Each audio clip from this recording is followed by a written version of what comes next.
이 시간 함께 보실 하나님 말씀은 사사기 16장 18절에서 20절까지의 말씀입니다. 한 목소리로 합독하도록 하겠습니다. 들릴라가 삼손이 진심을 다 알려주므로 사람을 보내어 블레셋 사람들의 방백들을 불러 이르되, 삼손이 내게 진심을 알려주었으니 이제 한 번만 올라오라 하니, 블레셋 방백들이 손에 은을 가지고 그 여인에게로 올라오니라. 들릴라가 삼손에게 자기 무릎을 베고 자게 하고 사람을 불러 그의 머리털 7가닥을 밀고 괴롭게 하여 본즉 그의 힘이 없어졌더라. 들릴라가 이르되, 삼손이여, 블레셋 사람이 당신에게 들이닥쳤느니라 하니, 삼손이 잠을 깨며 이르기를, 내가 전과 같이 나가서 몸을 떨치리라 하였으나 여호와께서 이미 자기를 떠나신 줄을 깨닫지 못하였더라. 아멘. 제가 웬만하면 그 설교 때 제 이야기를 안 하려고 하는데, 적정한 예화를 찾다 보면 늘 제 이야기가 늘 적정한 예화 같아서 오늘도 제 이야기, 삶은 오래 살지 않았지만 제 이야기를 한 도막 말씀을 드리고 이렇게 설교를 하겠습니다. 물론 지금 또 설교입니다. 제가 21살 때에 군입대를 했었는데요. 지금은 훈련소를 선택을 하고 또 군대를 선택해서 가지만, 당시에는 그냥 이렇게 주어진 입영 통지서가 오는 그 훈련소로 가서 훈련을 받았었습니다. 군대를 다녀와 보신 분들은 아시겠지만, 군대에 들어가는 순간, 훈련소로 들어간 순간 자신의 이름 석자는 사라지고 이제는 번호가 자신의 이름이 되는 거거든요. 그래서 제가 기억하기로는 제 이름은 170번 훈련병으로 기억이 됩니다. 여튼 그렇게 훈련소에 들어가서 한참 훈련을 받던 어느 날 주일이 되었는데, 그날이 마침 제 생일이었습니다. 얼마나 암울하겠습니까? 군대에서 맞는 생일이란 굉장히 암울하겠죠. 그런데 방송이 나오는 겁니다. 중대장인데 170번 훈련병과 171번 훈련병은 중대장실로 와라 이상. 뜨끔했습니다. 뭔가를 잘못했나? 서로 171번 훈련병과 제가 서로 얼굴을 쳐다보면서 우리가 뭔가 잘못을 했나? 여튼 두렵고 떨리는 마음으로 중대장실로 갔는데, 제가 먼저 들어가게 되었습니다. 그랬더니 그 엄하고 화를 늘 자주 냈던 중대장님이 환하게 웃으면서 핸드폰을 건네며, 오늘 생일이지 전화 한 통 하겠니? 라고 핸드폰을 주시는 겁니다. 훈련소에서 전화를 사용한다는 것은 상점을 모아야만 전화 통화가 가능했었거든요. 그래서 당시에 여자친구가 없던 저는 부모님께 전화를 걸었고 매우 유익한 시간을 보낼 수 있었습니다. 그렇게 감사하다는 인사를 드리고 나왔고, 171번 훈련병이 들어갔다가 나오게 되었고, 그렇게 둘은 내무반으로 다시 돌아가게 되었습니다. 이렇게 돌아갔는데 그 훈련 동기들이 굉장히 궁금해하는 겁니다. 무슨 일이냐? 혼났냐? 벌점 받았냐? 그래서 제가 어깨를 으쓱하면서, 오늘 내가 생일인데 나 전화통화를 하고 왔다. 내 덕분에 171번 훈련병도 같이 간 것 같다. 나만 부르면 그림이 좀 이상하지 않겠냐. 그렇게 엄청 자랑을 했는데 171번 훈련병이 제 말을 듣고 입을 떼더니 이렇게 이야기를 하는 겁니다. 사실은 이런 말까지 안 하려고 했는데 중대장님이 우리 아빠 친구야.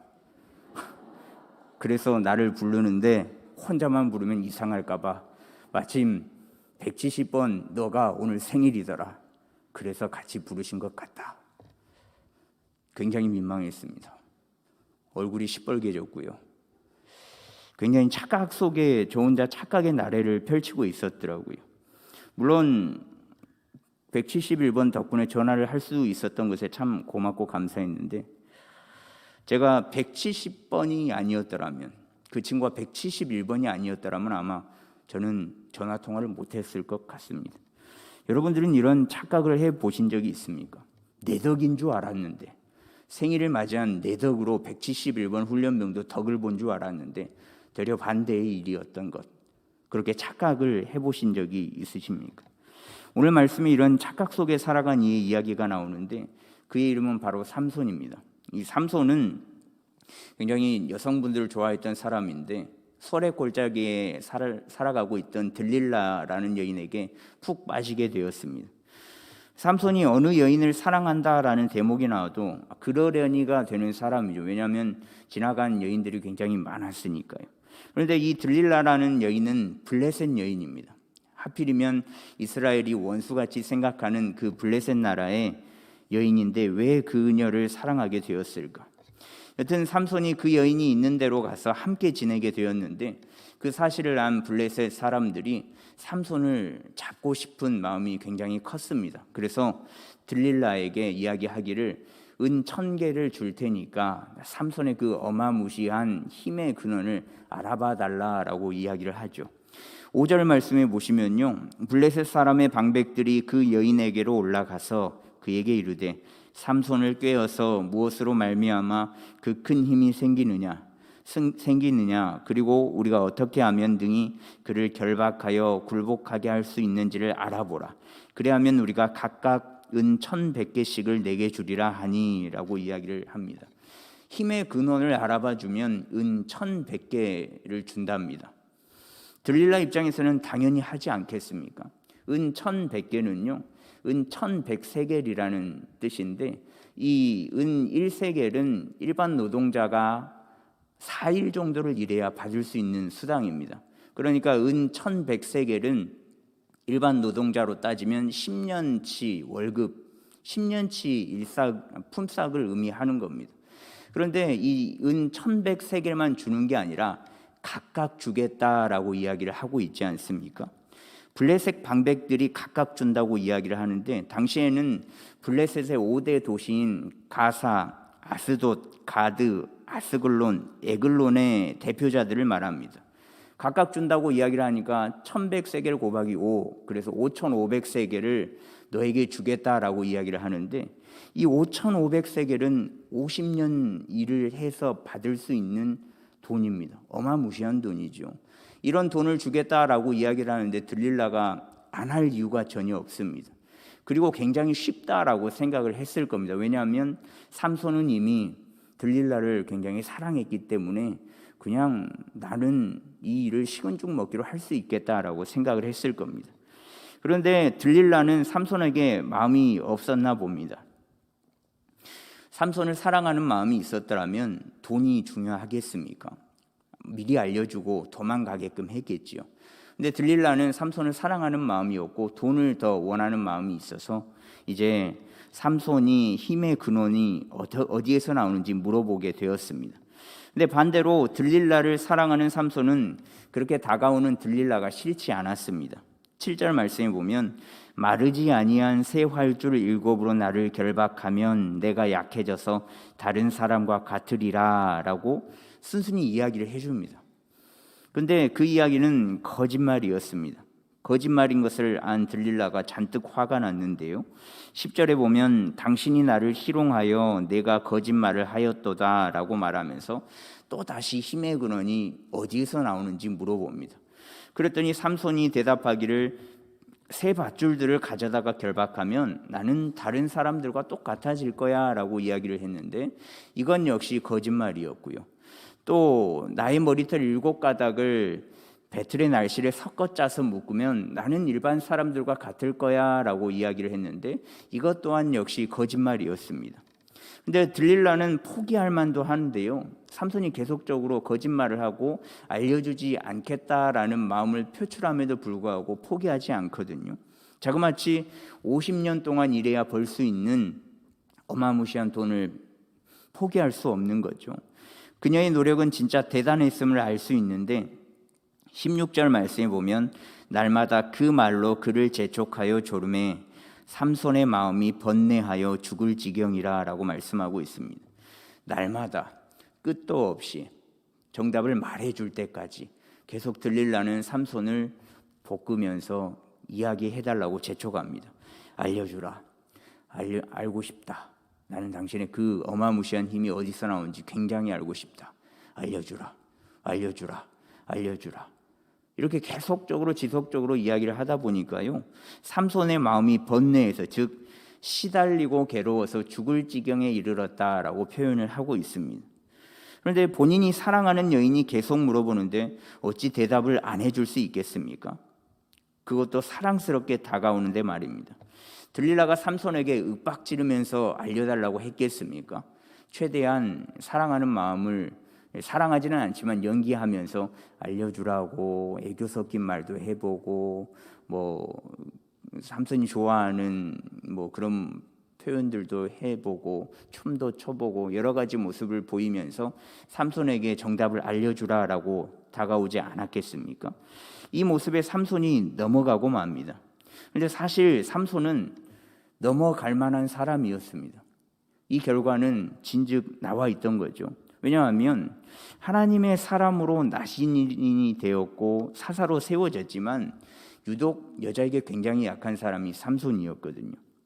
약한 부분을 강한 것으로 치고 들어오니 삼손은 갈등할 수밖에 없었고 끝내 사랑하는 여인이 지속적으로 물어보게 되어서 들릴라에게 무너지게 되고 말았습니다.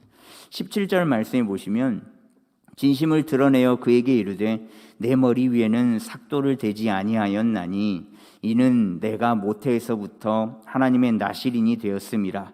만일 내 머리가 밀리면 내 힘이 내게서 떠나고 나는 약해져서 다른 사람과 같으니라 하니라 라고 진심으로 들릴라에게 대답을 하고 맙니다.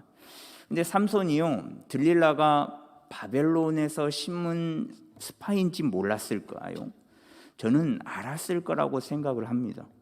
한두 번이야 진짜 궁금해서 나 궁금해. 당신의 그 괴력은 어디서 나오는 거야? 물어볼 수 있죠. 그런데 한두 번이 아니라 그거에 대한 그 질문에 대한 대답을 해줄 때마다 블레셋 사람들이 닥쳐 들어와서 잡으려고 한다. 뭔가 좀 이상하잖아요. 삼손은 아마 들릴라가 스파이였다는 것을 알고 있었을 겁니다. 그런데도 진심으로 이야기를 해줍니다. 그만큼 이 들릴라라는 여인을 사랑했다는 것일지도 모르겠습니다. 이 말을 듣고요, 들릴라는 바로 그 일에 착수를 하죠. 왜냐하면 들릴라는 삼손을 사랑하지 않았고 돈을 사랑했기 때문에 그렇습니다.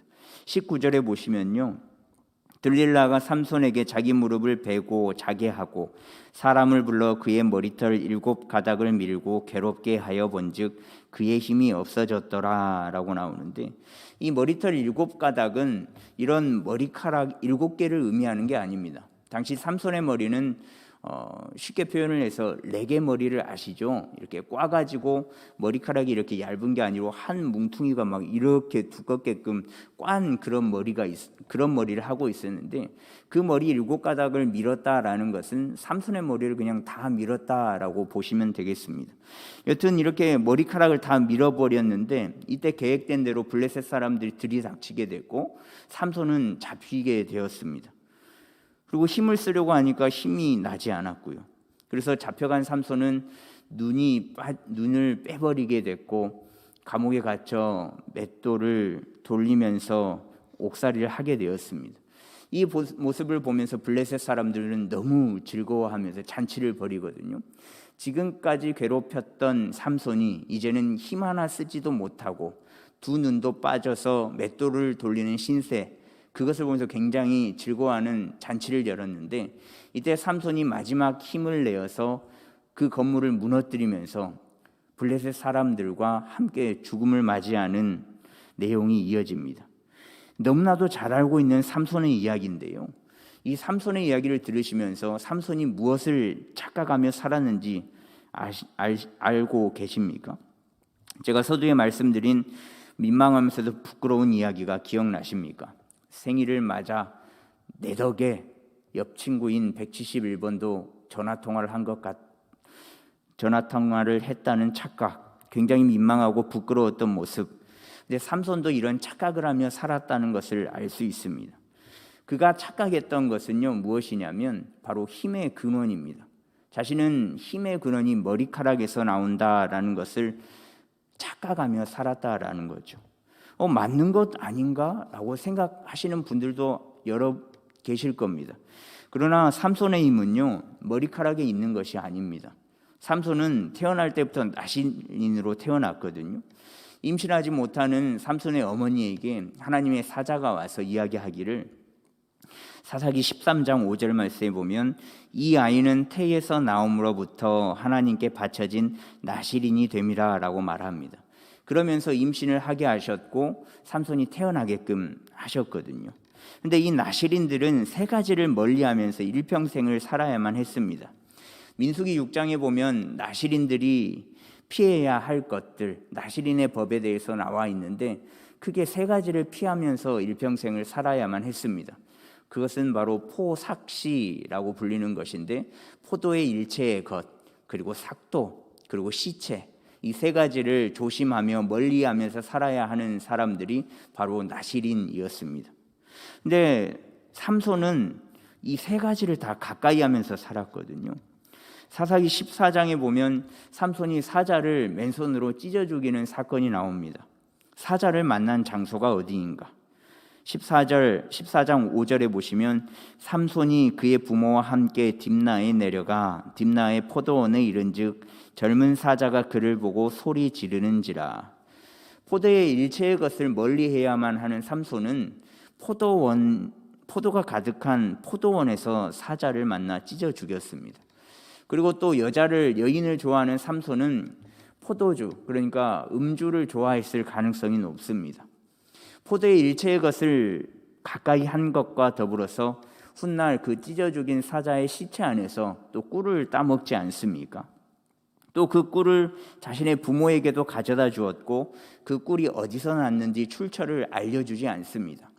그런데 삼손의 모습을 보면 자신을 과시하는 모습이 굉장히 많이 나오지요. 보통의 삼손이었으면 어머니 아버지 이 꿀 한번 맛보세요. 너무나도 맛있지 않습니까? 이 꿀이 어디서 난 거냐면요, 제가 사자를 찢어 죽였는데 그 안에서 꿀이 난 건데 너무 맛있지 않아요? 이렇게 이야기해야 함에도 불구하고 이야기를 하지 않았다라는 것은 삼손은 자신이 나실인의 법을 어기고 있다라는 것을 알고 있었다라는 것이죠. 본인이 멀리해야 한다는 것을 알고 있었기 때문에 그 출처를 말하지 않았을 겁니다. 포도의 일체의 것과 그리고 시체를 가까이 한 삼손은 머리카락이 밀리기 전에, 삭도를 가까이 하기 전에 이미 나실인이 지켜야 하는 것을 두 가지를 지키지 않았습니다. 그런데 이때 삼손의 힘은 어땠습니까? 삼손의 힘이 그대로였지 않았습니까? 그런데 머리카락이 밀렸다고 힘을 잃었다? 나실인이 지켜야 할 것이 세 가지인데 그 중에 두 가지를 범했는데 힘이 있었던 삼손, 그런데 삭도를 대고 머리카락을 밀어버리니까 힘이 사라졌다. 말이 안 되는 거죠. 힘이 사라지려면 첫 번째 것을 어겼을 때나 혹은 두 번째 것을 어겼을 때, 어겼을 때 보통 힘이 사라져야 하지 않겠습니까? 머리카락을 밀렸다고 해서 삼손의 힘이 사라졌다라는 것으로는 삼손의 힘의 원천이 머리카락이 아님을 알 수 있는 겁니다. 그러면 삼손의 힘의 원천은 어디일까? 정답은 20절 말씀에 나와 있는데요, 이 20절 말씀을 함께 읽겠습니다. 들릴라가 이르되 삼손이여 블레셋 사람이 당신에게 들이닥쳤느니라 하니 삼손이 잠을 깨며 이르기를 내가 전과 같이 나가서 몸을 떨치리라 하였으나 여호와께서 이미 자기를 떠나신 줄을 깨닫지 못하였더라. 삼손의 힘의 원천은 머리카락이 아니었습니다. 삼손의 힘의 원천은, 그런 괴력을 발휘할 수 있는 힘의 원천은 바로 하나님이었다는 거죠. 삼손의 힘의 원천, 당나귀 턱뼈로 1000명을 쓰러뜨리고 밧줄로 꽁꽁 묶여도 그 밧줄을 끊어버리고 사람들을 상대할 수 있었던, 그리고 사자의 입을 찢어 죽이는 그 힘은 삼손의 머리카락이 아니라 그 힘의 원천은 하나님이었습니다. 근데 이 하나님께서 삼손을 떠나버리니까 삼손이 힘을 쓰지 못하게 된 것이죠. 그런데 마지막 장면에서 삼손이 다시 힘을 썼을 때에는, 그리고 그 힘이 돌아왔었을 때에는 하나님께 회개하고 자복하고 하나님을 불렀기 때문에 가능했었던 겁니다. 28절 말씀해 보시면요, 삼손이 여호와께 부르짖어 이르되 주 여호와여 구하옵나니 나를 생각하옵소서. 하나님이여 구하옵나니 이번만 나를 강하게 하사 나의 두 눈을 뺀 블레셋 사람에게 원수를 단번에 갚게 하옵소서 하고, 삼손이 이제서야 인정을 하게 된 겁니다. 자신의 힘이 머리카락에 났음을, 그리고 이 힘은 온전히 내게서 났음을, 그 교만했던 자만했던 모습이 이제는 하나님 앞에서 회개하며 자복하며 나아갔을 때 자신의 힘이 원천이 머리카락이 아닌 하나님임을 깨달았을 때, 그리고 다시금 하나님께 힘을 달라고 요청했을 때 삼손의 힘이 돌아왔음을 알 수 있습니다. 삼손의 힘의 근원은 머리카락이 아닌 하나님이었습니다. 근데 이 삼손의 이야기를 우리의 삶에 한번 적용해 볼까요? 우리의 힘의 근원은 무엇입니까? 여러분들이 하나님을 믿고 살아가는 사람들인데 여러분들이 삶을 살아가는 데 있어서 힘의 근원은 무엇이라고 생각하시면서 살아가십니까? 하나님입니까? 아니면 나 자신입니까? 누군가 잘한다고 칭찬하고 누군가 대단하다고 세워주면 사실 인간인지라 교만해질 수밖에 없는 것이 사실입니다. 그런데 교만이 들어오면 하나님을 믿는 믿음이 사실 많이 사라지고 내 안에 계시는 예수님은 사라지고 내가 가득 차게 되어버리거든요. 힘을 주시는 분은 하나님이시지만 일을 하는 사람은, 가시적으로 일을 해내는 사람은 나 자신이기 때문에 그렇습니다.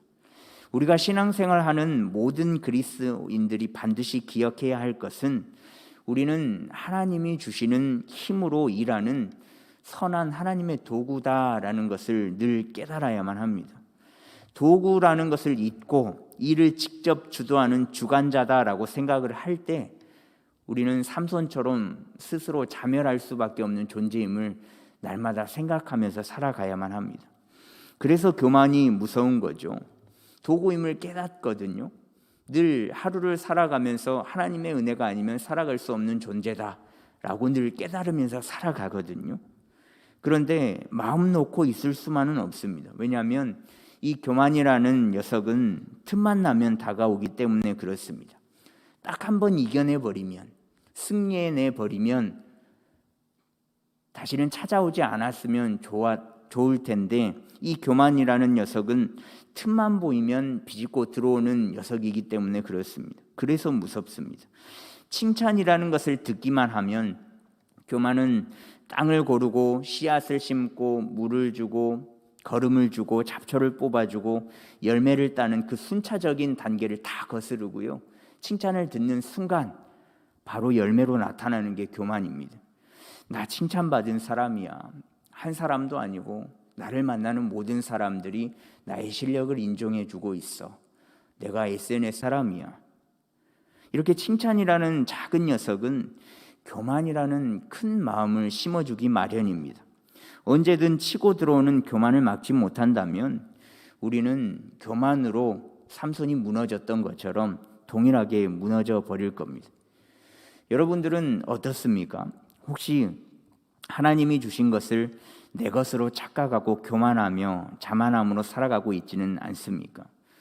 우리의 힘의 근원이 내가 아님을, 또 나의 능력이 아니라 하나님임을 생각하며 살아가는 저와 여러분들이 되면 좋겠습니다. 내 능력이 아닌 하나님의 능력임이 믿어진다면 우리는 교만한 자가 아닌 겸손한 자가 될 수밖에 없습니다. 하나님이 아니면 살아갈 수 없음을 잊지 않고 살아가는 저와 여러분들이 되시기를 간절히 소망합니다. 그리고요, 하나님이 우리의 힘이 되니까요, 현재 닥친 시험과 어려움 속에서도 이겨내시는 저와 여러분이 되셨으면 좋겠습니다. 물론 상황과 환경이 전혀 변하지 않고 이 문제의 끝이 과연 해결이 있을까라는 의구심이 들지라도 하나님께서 나의 힘이 되어 주신다는 것을, 그 믿음을 잃지 않고 나아갈 때 우리는 반드시 승리할 수 있음을 기억하며 날마다 승리하며 또 승리하는 삶을 살아내는 저와 여러분이 되었으면 좋겠습니다. 잊지 마십시오. 우리가 믿는 하나님은 승리의 하나님이라는 것을 잊지 마시고 날마다 그 승리를 노래하며 승리의 노래를 부르며 살아가는 모든 성도분들의 삶으로 간절히 축복합니다.